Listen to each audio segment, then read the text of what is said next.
Hi everybody, it's Kathy here from Kathy Loves a Scrap, and I'm coming to you from the land down under today, and it is Thursday. That means we're keeping it simple sometimes. That's right, today's layout is a simple layout, and I'm going to show you how this came together so quickly and so easily. What you need is your photos, and I have a then and now sort of page happening with my husband and my daughter. So I'm using these two photos.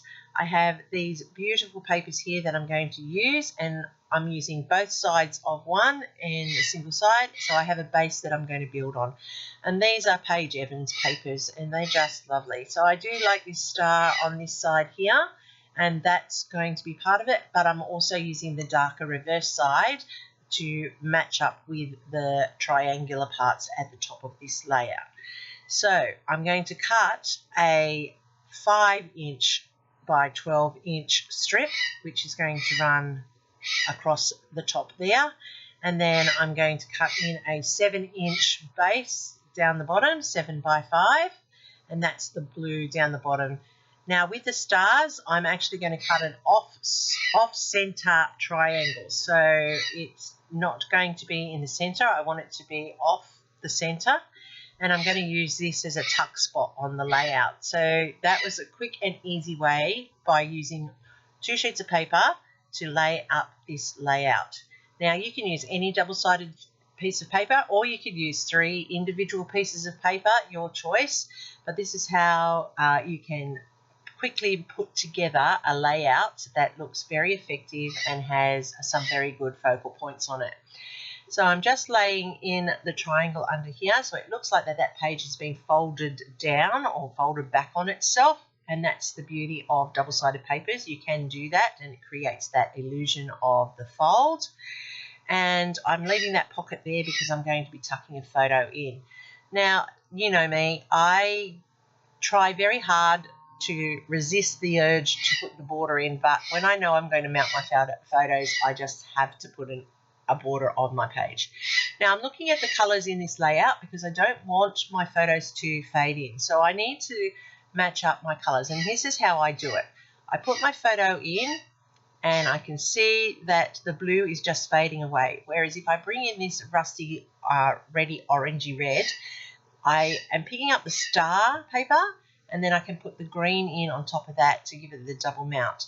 So I have the green and the orange that matches the stars, plus it picks up the colours in my photo, and then that allows these photos to actually stand out on the layout. So that's how I select my colours to support my layout and give it that little bit of a pop so that my photos don't fade into the background. And as I said, I love a border around my pages. I just do that so that it gives it that pop and treats it a different way of keeping it flat, and I just feel that it gives it a finishing edge to the layout. So I'm going to cut out my mats here, and because my photos are 6 by 4, I'm using 4 1/4 by 6 1/4 mats, and then with this colour, because I'm double mounting it, I'm making it a little bit larger, and I'm making it 4 1/2 by 6 1/2, and then I'm just double mounting that one photo, and that lifts it up off that background, but it doesn't pull away from the colours of the background. So that's very important if you want your photos to actually pop on your layout, as well as blending with the papers you have chosen. Always go by colour, I do. It makes a big difference. That's something I've learnt over time. I used to always just do what I felt like, and sometimes the photos worked and sometimes they didn't. But the more I scrapbook now, the more I realise that colour really does play an important role in the selection of the papers I'm going to use, and it's the colours of the photos that I manipulate. So I'm just building 2 tags here, and what I've done is I've cut a 2 1/2 one and I've cut a 2-inch one, and I have my tag punch, which has become a favourite new tool that I'm utilising, and that allows me to have tuck spots behind my photos. I'm also going to add in eyelets onto these tags so that they are finished properly. And this is my next new tool. I know it's an old tool for lots of people, but for me it's a new tool, and I actually do appreciate how much easier it is to work with eyelets, although I have a lot of difficulty on this one. For some reason, the magnetic part is really playing havoc with the little washer that goes underneath, and I really had a hard time getting this one to work. I don't know why. It just was quite a challenge. I'm showing you, see? Not so easy. And then when I put it in, the actual eyelets are a little bit tough, so I have to double squeeze them to make them work, and even so they're not as flat as I'd like them to be, but they still work for this layout.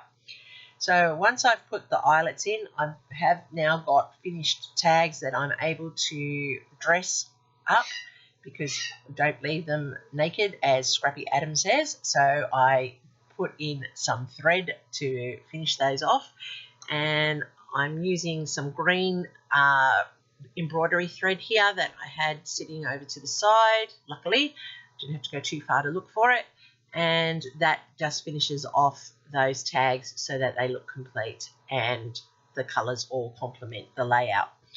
I'm just putting a double knot in because I don't want it to come undone, and it also allows for that little bit more straggly effect on the string.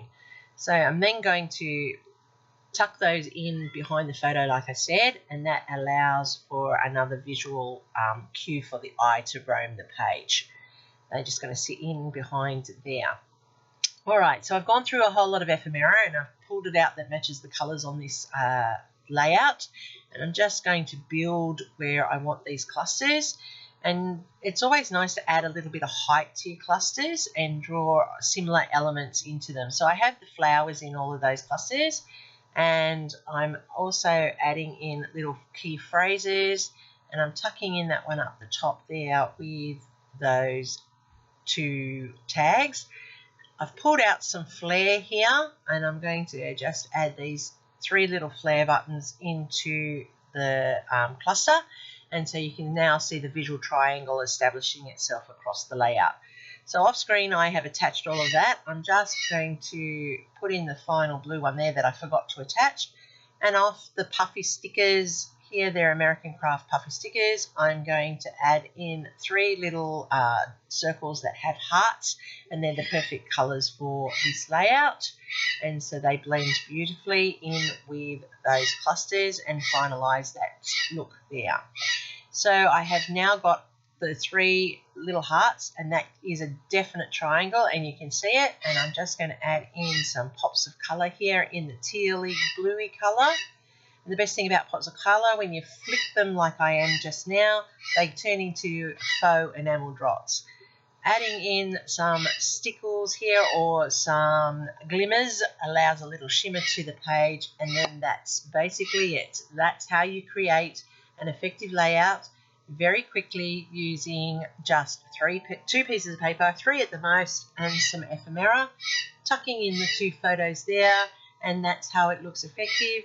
Nice and simple, nice and easy, a very clean layout. Hope something here inspires you. Hope something here wants you to go out and scrapbook with me. Have a go through your ephemera, find the colours that match. As long as the colours match, it will work. So always remember to use those colours.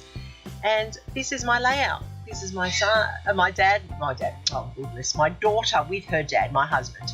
And it was when she was about 4, and now when she was 19 at last Christmas. So it's a then and now layout that has come together just simply with these beautiful pieces of ephemera and papers.